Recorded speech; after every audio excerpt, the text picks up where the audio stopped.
फकीर हर साल एक अमीर के दरवाजे पर जाता था। दरवाजा खटखटाता, कुछ न कुछ मिल जाता और वो शुक्र अदा करके वापस लौट आता।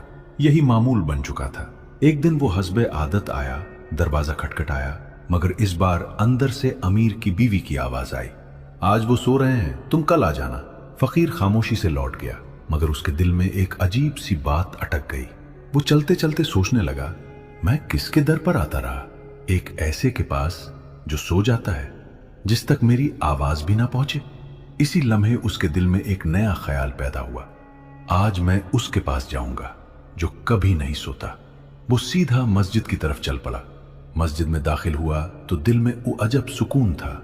उसने 2 रकात नमाज पढ़ी, फिर हाथ उठाए और टूटे दिल के साथ दुआ करने लगा, या अल्लाह, मैं अब तक एक बंदे के पास जाता रहा, वो मुझे देता था, आज वो सो रहा था, मगर तू तो कभी नहीं सोता। मैं तुझसे माफी मांगता हूं कि मैंने तुझे छोड़कर दूसरों से मांगा। आज के बाद मैं सिर्फ तुझसे मांगूंगा। या हय्यू या कय्यूम, मुझे अपने सिवा किसी का मोहताज न रख। वो उसी हाल में दुआ कर रहा था, आंखों से आंसू बह रहे थे, दिल पूरी तरह अल्लाह की तरफ झुक चुका था। इसी दौरान बुरी अमीर जिसके दरवाजे से वो लौटा था, किसी काम से मस्जिद आया। उसकी नजर उस फकीर पर पड़ी जो आजिज़ी से हाथ उठाए बैठा था। वो खामोशी से उसके पीछे बैठ गया और उसकी दुआ सुनने लगा।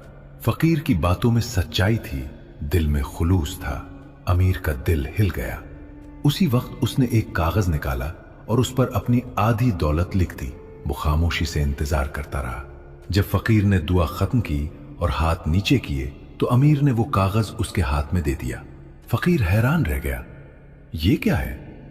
अमीर ने नरमी से कहा, ये मेरी आधी दौलत है। तुम उस रब से मांग रहे थे जिसने मुझे दिया है। मुझे डर लगा कि अगर मैंने तुम्हें ना दिया तो वो मुझसे भी ले सकता है। फकीर की आंखों में आंसू आ गए। उसने आसमान की तरफ देखा और आहिस्ता से कहा, अगर मुझे पहले ये बात समझ आ जाती तो मैं कभी किसी के दर पर न जाता। ये वाकया हमें एक गहरी हकीकत समझाता है कि असल देने वाला सिर्फ अल्लाह है।